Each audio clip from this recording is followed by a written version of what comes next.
Maradona বলেছিলেন, আমার জায়গা যে নিতে পারবে সে আর্জেন্টিনার সেরা খেলোয়াড় হতে পারবে। টেভেজ বলেছিল, যে মেসিকে বুঝে না সে ফুটবল খেলাই বুঝে না। ব্রাজিলের পেলে বলেছিল, মেসিকে কখনোই খারাপ খেলতে দেখিনি, সে সবসময় একই ধারে খেলে আসছে। পেপ গার্দিওলা বলেছিলেন, মেসিকে নিয়ে কিছু লিখবেন না, না লিখে ওকে শুধু দেখে যান, কেননা কোনো কোচ বা সিস্টেম তাকে আটকাতে পারে না। রাইকেট বলেছিলেন, মেসির গোল এক একটা শিল্পকলা, আবার বলেছিলেন মেসি মানে ফুটবলের ইতিহাস। ব্রাজিলের রোনালদো বলেছিলেন, মেসিকে অনেক বেশি কমফিট মনে হয়। ফিকো বলেছিলেন, মেসিকে দেখা মানে অর্গজমের পর অবিশ্বাস্য। জাভি বলেছিলেন, মেসি অন্যদের থেকে কতটা এগিয়ে এটা যারা বুঝে না তারা অন্ধ। ইনিয়েস্তা বলেছিলেন, মেসি যা পারে অন্যরা তা পারে না, বার্সেলোনা আর কখনোই আরেকটা মেসি পাবে না।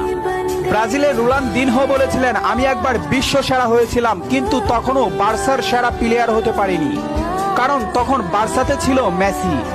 অরিফ বলেছিলেন, মেসিকে দেখলে সব সময় সতর্ক থাকতে হয়। ইব্রাহিমোভিচ বলেছিলেন, মেসির বাঁ পায়ে যথেষ্ট, ডান পায়ের কোনো প্রয়োজনই নেই। খুলিদ বলেছিলেন, মেসিকে দেখতে পাচ্ছি বলে আমরা ভাগ্যবান, কারণ মেসি ফুটবলের সৌন্দর্য। রোমারিও বলেছেন, ও নিউটন আইনস্টাইনের মতো প্রতিনিয়ত নিজেকে ছাপিয়ে যাচ্ছে। আরজি বলেছেন, লিওনেল মেসি বাস্তবে এত নম্র ও ভদ্র, অথচ মাঠে সে একটা আগুনের গোলা।